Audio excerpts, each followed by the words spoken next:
Hello, everybody. It's great to be here today, and thank you, Brian, for introducing us and bringing us on the platform here on Tech Target. And we're really excited to share myself and Alicia from Barracuda insights on some of the top email threats and some key strategies that organizations can use to protect their business, their people, their employees, and obviously their data.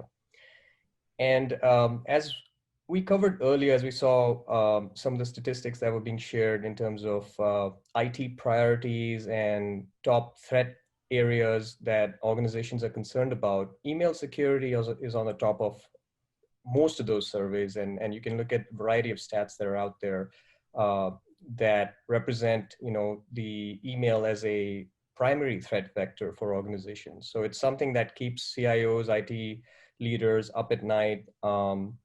Almost every breach begins with an email. And the reason for that is it's relatively easier for bad actors to target, use email as a threat vector, and specifically, and in the recent few years, leveraging a lot of the social engineering tactics and strategies to launch these email attacks. And Verizon DBR actually covers this very closely over the last few years. This number has been in the 90+%. And depending on what stat or study you look at, it is really in the 90+% range. So it's clearly a big problem. And we have looked at this very closely and tried to help organizations make sense of the landscape in terms of the types of attacks that they're facing. And this prompted us to really dig deeper. Barracuda has been addressing email security for the past 15 years. And we saw an advent of, over the last few years, the social engineering based attacks that brought a lot of complexity to clearly to businesses that are looking to protect and understand the threat landscape, and also for vendors that are providing security to really upgrade technology, look at new innovation, and how can you actually address some of these threats. And that got us to identifying, what are all the threat types out there, and how do we put them on a continuum of complexity. So we have identified from the vast research that we have and looking at some 200,000 collection points, 13 threat types that organizations today have to deal with on a day in, day out basis.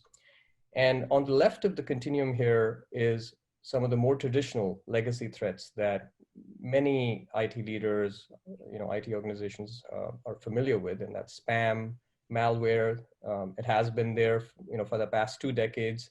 There is more sophistication in it, but predominantly it's a legacy threat, and technologies exist to protect against those threats. But as you move further to the right of the continuum, the complexity increases. And this is where social engineering really kicks in. And cyber criminals are leveraging those tactics, which actually circumvent some of the traditional email security technologies and platforms, and creates a lot of havoc and concern. And there's challenges in terms of, how do you better prevent, detect, and remediate those attacks. So clearly, business email compromise, you must have seen in many news articles. It's a lot in the media. That is a multi-billion-dollar problem across the globe. And we're also beginning to see more sophisticated tactics like conversation hijacking. And when it comes to account takeover, that's also definitely on the furthest right in terms of complexity and challenging to deal with. So this really represents the entire landscape. There's 13 threat types, and we'll be, in today's talk, walking you through some examples of some of the top ones here that we believe create a lot of brand reputation damage, are much higher risk, and how organizations can really better understand those threat types and look at technologies and solutions that can best address. So with that, I'd like to pass it on to Alicia, who'll walk us through two or three of these threat types that are most common and really the most dangerous for organizations, and ones we believe IT leaders should be looking at better understanding and then thinking about how to have the best solutions to protect against those threat types. Based on what Nishan has provided, has talked about, I want to focus on three main um, email threats, and three of the most complex ones, and the three that we're seeing growing quite fast: business email compromise, account takeover, and conversation hijacking. So let's start with looking at business email compromise. And before we kind of look at some examples, like make sure that we all get on the same page and we understand how business email compromise actually works. It's a pretty simple attack, but it's an incredibly effective attack. The way it happens is the attacker will spend some time researching an organization or the potential target. They will go on the social media. They will go on to the website of the organization, trying to understand who is who within the organization, what the relationships might be like, so that they can craft a very targeted email and start grooming that individual for a potential attack. They send messages that are highly targeted, that personalized to the victim, and they want to establish the trust with an individual that they are targeting. So once that trust is established, that's when they start making the actual request. It's very rare when business email compromise actually starts with an email going out and saying, hey, I need you to wire me some money. It usually starts with the questions like, are you at your desk? I need a favor to ask. They're looking for a response from an individual. So when the request is made, it's a lot easier for the victim to fall for this. So they ask for that wire transfer, or they forward them new details of the account details to which the money needs to be transferred. And if the victim falls for it, unfortunately, the monies will be wired not to the vendor or to the partner, but it will go to a fraudulent account, wired off to the hacker. So we see a lot of these emails. This is a kind of a pretty standard looking one. You have somebody who is trying to impersonate an individual within the organization, using the same name. Sometimes they use similar email addresses. Like here you can see that at acme.org has been kind of changed to the letter M has been changed to letter RN. And if you're not paying a lot of attention, you might not be able to notice that. It's almost always has some kind of a sense of urgency within the email. Are you at your desk? I need you to get back to me as soon as possible. Sometimes they say they can't pick up a phone and have a conversation, so this needs to be conducted via email. And a lot of the time, this kind of emails come from an individual, or appear to come from an individual of an authority, an executive, a manager. So that puts additional pressure on employees within the organization to respond and respond fast. One of the things that is common between all of those attacks is that they tend to have no links. They tend to have no attachments within the email, and they come from a high reputation sender. And what I mean by that is that they originate from high reputation email service providers, like come from a Gmail account or Yahoo account, or some other email domain that has a high reputation, so that your traditional filtering systems will not be able to detect this and flag it as a potential risk, and will allow for that email to go through into your users' inboxes. So business email compromise is actually pretty low in volume because it does require a lot of research and work to be put into by the hackers and by cyber criminals. However, they are incredibly impactful, and they're very costly for organizations. They represent only around 7% of all spear phishing attacks that we have seen, but they cost around $1.7 billion in 2019 alone. And those are the numbers that actually been reported to FBI. So the actual numbers of losses associated with business email compromise is probably a lot larger. So very costly problem, something the organizations definitely need to look at. Account takeover is another type of attack that we see, we started to see a lot of over the past 2 or 3 years. It's a really difficult attack to detect. It's a really difficult attack to prevent as well. And it's a very complex attack in which hackers use multiple techniques to trick their users into disclosing their login information, and then trying to monetize on the attack. So when we looked at the anatomy of account takeover, it really does take, it kind of can roughly break it up into 4 stages. Most of these attacks will fall into this four stages. In the stage one, hackers are trying to infiltrate the account, and what they do is they're looking for compromised credentials. They try to get those compromised credentials either through a phishing attack, like a spear phishing attack. They're trying to impersonate a well-known service, or send you a phishing link so you can disclose your login credential.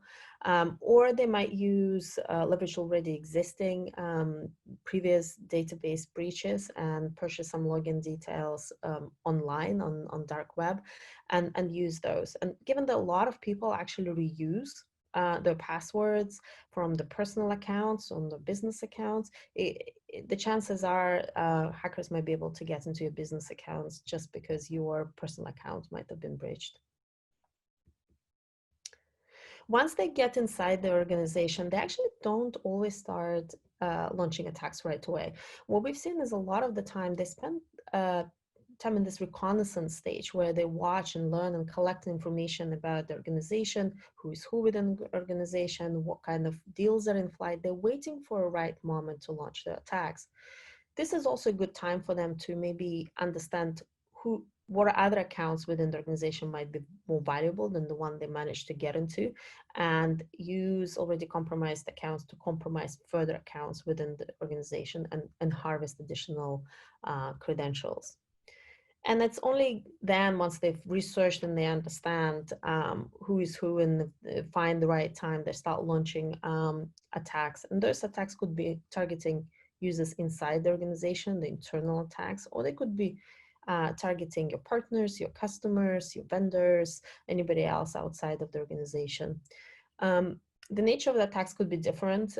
Some of them look to distribute malware. Others are looking to commit wire fraud, or various other social engineering tactics to get access to valuable information, or ultimately a way for them to monetize and get the money out of the company and your employees.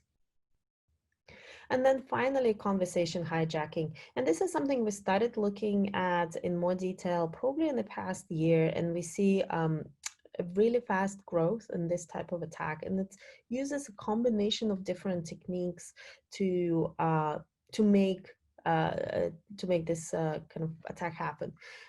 The usual way it works is you have let's say you have a regular conversation going on with your vendor, where you exchange your invoices and confirm payments on a regular basis for various services your vendor provides.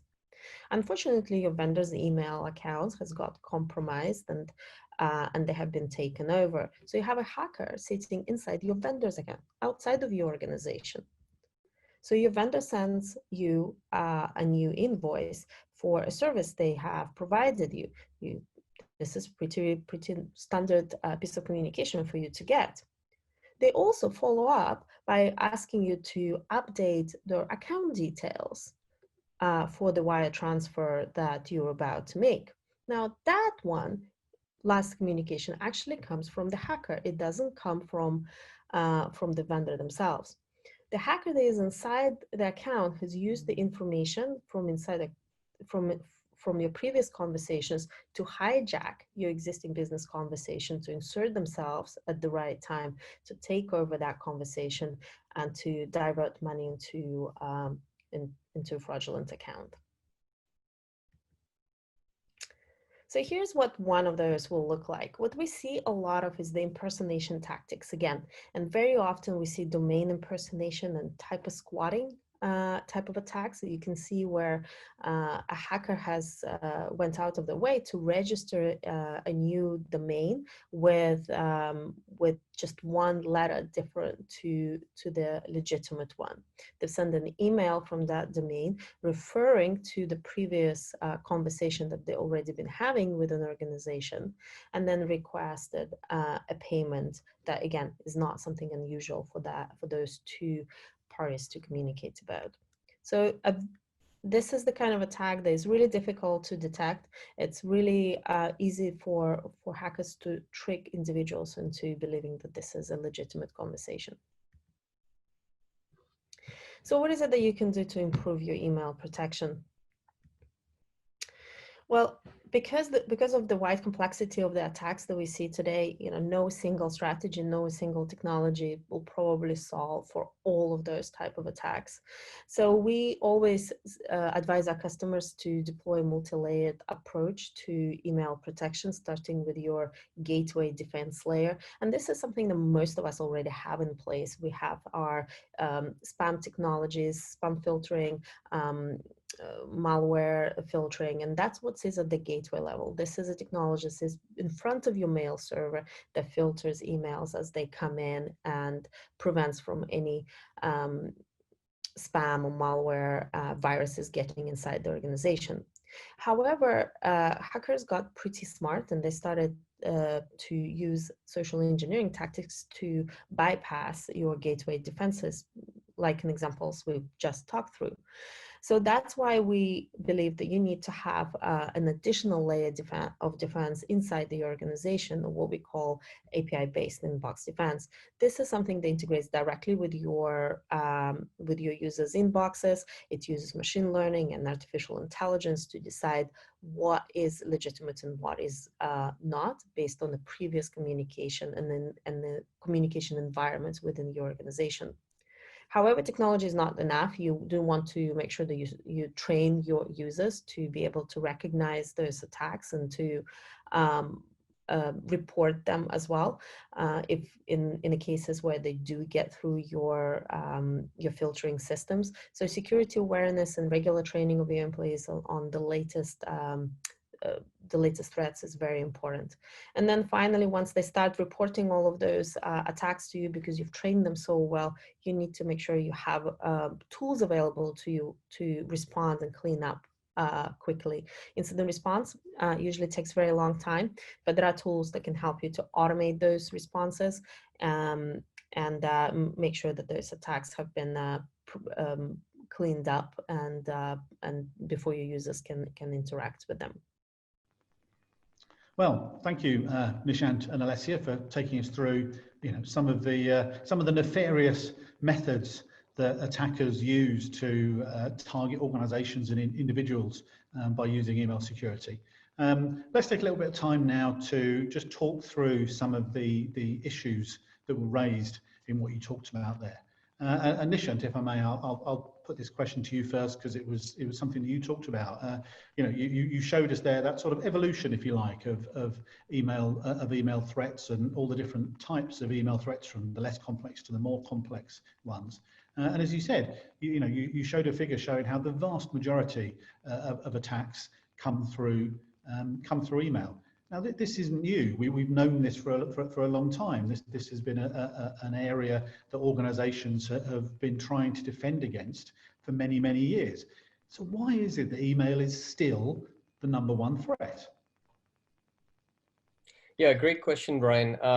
And it's unfortunate. I think the fact that we've had that for the past several years, the statistics may have changed, but it continues to be the primary threat vector, because just the sheer volume of communication that's driven through email, and that's been going on for decades now.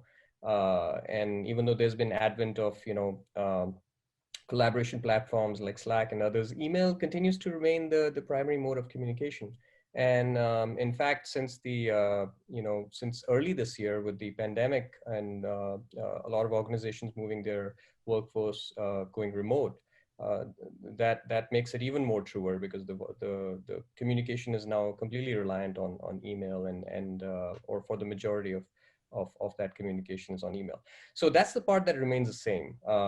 And with email as a starting point, 90 to 95% of all successful attacks, and then the cyber criminals using the techniques around email with social engineering strategies. It's very reliable for them. It's a proven method. It's very lucrative.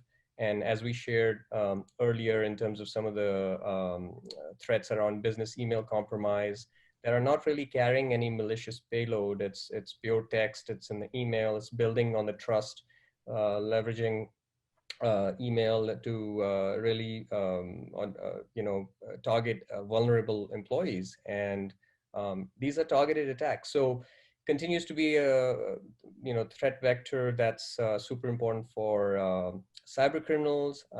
It's obviously very lucrative. And that's an area that we watch very closely, because the evolution of social engineering, especially in this decade, or let's say the past decade, has brought new opportunities for cyber criminals, and that really is unnerving for businesses, and how they should be looking at protecting their people, their data, their business. And that's what really got us to dig deeper and help identify what are all the different threat types out there, what's the complexity, and what solutions can be offered to protect against these more advanced threat types. Now, interesting there, Nishant. Of course, you mentioned during your answer there the pandemic, and it's impossible pretty much to talk about anything around information security in 2020 without getting some context around how that's been influenced by the pandemic and all the great changes in working habits that we've seen as a result of that. Alessia, perhaps I'll put this question to you. I mean, we wrote a story at Computer Weekly saying recently that the pandemic has turned into the #1 threat vector in itself, in terms of the way that malicious actors are taking advantage of so many people working from home. What have you been seeing, the types of attack strategies that cyber criminals have been using during and as a result of the pandemic? Yeah, we definitely saw a rise in the number of email attacks during the pandemic, especially during the early months of the pandemic, March, April, when we just all started to work remotely, and when the first shutdowns happened, and all of us were so confused and didn't know what was going on, and a lot of the time very distracted. And hackers love taking advantage of situations like this. We saw a real uptick on a number of attacks that were using coronavirus as a way to trick individuals into clicking on the links or sharing their information. Around 600, over 600% increase since February onto March in the COVID-related attacks. Most of the attacks that we saw had to do with scamming. So somebody looking for trying to share information about the vaccines, or looking for donations towards various treatments, selling masks, things like that. Most of which are just scams,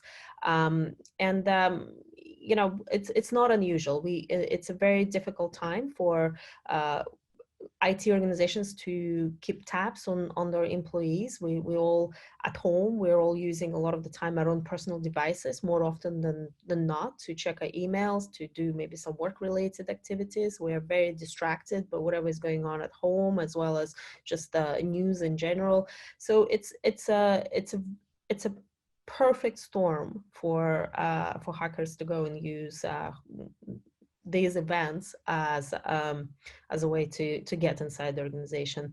And it's not unusual. It's, we see this every year in the US during the hurricane season. They use hurricanes as a way to trick users into clicking links for more information or opening attachments that they shouldn't be. And organizations need to be aware of that. They need to know that every year the hackers will use these events. Every year they will use tax season to try to get information, or events like COVID-19. So making that as part of your security awareness training for your employees is very important, so that they know that they need to pay extra attention during those times. Now, Nishant, Alessia talked there, within the context of the pandemic, about the range of different threats that you've seen coming out over the last few months related to COVID-19, but also to other areas as well. This is getting an ever more complex landscape. There are, we all see new types of threat, new attacks, new malware. We've seen over the last few years a huge increase in ransomware, just as one example. How can IT security professionals keep up with all these different threats and make sense of what's happening in the security environment? Yeah, Brian. So it's hard. It's challenging with everything that IT professionals, security leaders have to do day in, day out, and strategic projects, and at the same time keeping up with these threats that are constantly evolving.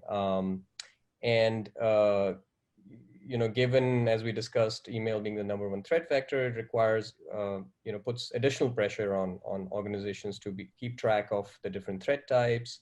There's also many different definition and terms that are being used, and what you hear in the media on email threats, and so making sense of it can be super challenging. So that's what really got us to leverage our real-time threat intelligence, that we've collected from over 200,000 collection points across the globe, and then our research teams identified, we took this initiative to really help organizations make sense of the landscape, and we found there are 13 known threat types out there on email, as we talked about in our talk today, and putting them on a complexity continuum really helps as well, because it helps organizations look at what are the threats I shouldn't that are low impact, lower risk, more legacy solutions.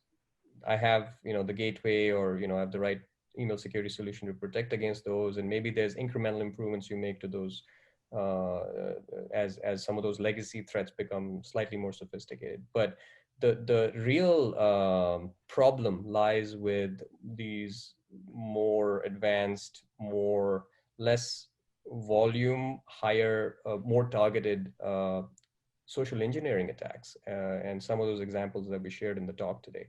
So business email compromise, conversation hijacking, account takeover, spear phishing. And so understanding the nature of those threats, what are the characteristics, makes organizations, far more prepared to look at their email ecosystem, their business ecosystem, and see, okay, if they've moved to the cloud recently with, Office 365, then, what are some native security features that protect well against some of those threats, but then what are some other more advanced threats that we talked about today that just the native email platform wouldn't be sufficient to protect against, and then you need third-party solutions to supplement and provide a more comprehensive email security posture. So we've documented these threat types, and we've actually also produced an ebook which gives a lot more detail on each of those threat types, in terms of what they are, what's the impact, how should IT leaders and organizations thinking about these threat types and protecting against those, and that's all available on our website at barracuda.com. Okay, thanks, Nishant. Let's put the next question to you, Alessia. Nishant has talked there about the increasing sophistication of some of the threats that organizations are facing. And you talked when you were doing the slides about how over the years organizations have built up these sort of layers of defenses in order to cope with new threats as they're evolving. But attacks are still getting through. Why is it that the sort of defenses that organizations traditionally use are still failing to detect and stop some of these, perhaps in particular, some of the more advanced attacks that we're seeing? Yeah. Well, these attacks are designed to bypass your traditional email gateways, and most organizations actually do use email gateways. That's what almost all organizations have in place. They have a gateway that sits between the mail server and the user's inboxes, and it's fantastic at filtering out spam and malware and filtering information that goes out of the organization as well. And we've perfected that over the past decades, and scammers have perfected bypassing it over the past few years as well. And that's why when it comes to those highly targeted attacks that have no malicious payload, like business email compromise attack that I showed, or an account takeover attack, which actually happens inside the organization, and you start taking over other accounts inside the organization, that never passes your gateway that sits at the perimeter. So all of those attacks, gateways are literally blind to, and that's where we need to have that multi-layered approach to our defenses, with additional technologies in place, such as API-based inbox defenses that uses machine learning and artificial intelligence. And the way those kind of newer type of technologies work is they integrate, rather than sitting at the perimeter, they integrate directly with your users' inboxes and with that environment. And because it has that direct integration, it has ability to see internal communication as well as historical communication. And that visibility and that data allows us to train the AI into machine learning to recognize what normal communication looks like. So rather than looking for a bad kind of emails, we're looking for what good emails looks like. So when something falls outside of normal, AI is able to detect and flag that as a suspicious. So for example, if we take like a business email compromise as an example as to how that technology will work, is, it will look, does your CEO usually ask for wire transfers?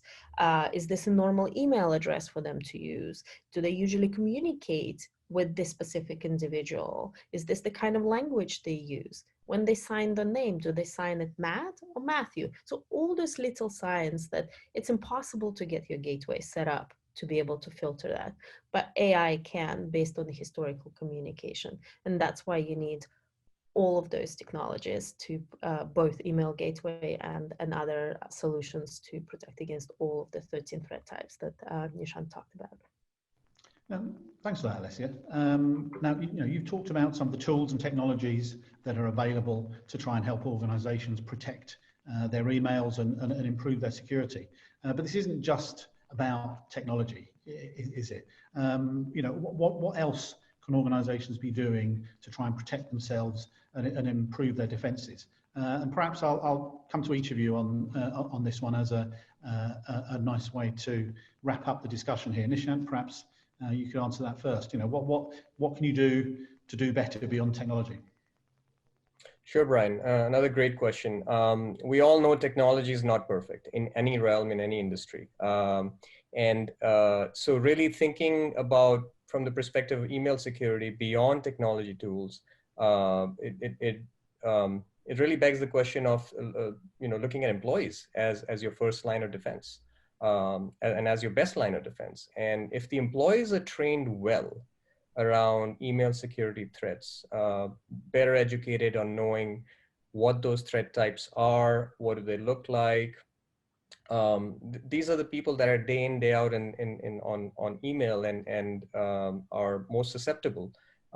So it's super critical, very pertinent that organizations look at their employee, their workforce, and look at security awareness education as an important part of their IT security strategy and their IT security posture. It's even more important, I believe, now that many organizations have a workforce that globally that's remote. And it's no longer in the office environment, behind the network and sort of firewall and sort of just the overall feeling of safety and security in an office environment. This is now distributed. You're on your mobile, you're on your on your PCs, laptops. There's a unified inbox. Employees are probably using both their personal Gmail as well as their Office 365 work account, and there's a lot of this distraction, working from home and working remote. So if the employees are trained well enough, and they are they are better educated to detect and spot these threat types, which are super sophisticated, but employees can be trained on it, then it poses as your first line of defense, and it makes it easier, reduces the pressure on IT to rely on pure technology or on their workforce to prevent, detect, and remediate these attacks. So we highly recommend that organizations look at their people as their first line of defense. When, just to add to what Nishant was saying, when it comes to your people, training is important, but it's also setting up some internal policies just as a safeguards. So if we take, again, business email compromise as an example, when somebody asks for a wire transfer, put a policy in place that you cannot ask for wire transfers via email, or you need to pick up a phone and call a person to confirm, or there needs to be some other way for you to communicate with individuals when you ask for anything that has to do with buying things, paying for things, and changing your payroll details, et cetera, et cetera. So put the policies in place so that people have to stop, think, and double check. And then in addition to that, when you do train your employees, when they do see something that is abnormal and they do report to you, as in your IT and your security teams need to be able to react very quickly, because the longer those emails stay in users' inboxes, the more chances for them to do something about it and to fall for those attacks. So incident response should always be part of your email protection strategy, although it comes after the attack. But ability to clean up after those attacks, to respond to those attacks is very important. And we hear all the time from our customers that it takes hours, sometimes days, to find all of the traces of every email within hundreds and hundreds of different mailboxes. But there are tools that do exist to automate these processes and take it down from hours into minutes. And that could be what makes a huge difference between, you falling for the attacks and for those that, you might be able to save your organizations from potential data breaches. And then you can always use the information also to learn from and to feed it into your threat intelligence to make sure that in the future you don't allow attacks like this to come in. Great, thanks, Alessia. Thanks to both of you for those questions. People and technology working together, so important in terms of trying to address this ever-evolving challenge of email security. Now that's all we've got time for on this video. I'd like to give a very big thank you to Nishant Taneja and Alessia Klebchuk from Barracuda Networks for coming and sharing their insights and their experience of some of the issues around email security, and hopefully sharing with you some great advice to help you to improve your email security techniques against the many threats that organizations are facing in the cybersecurity world today. Thanks so much for watching. Bye-bye.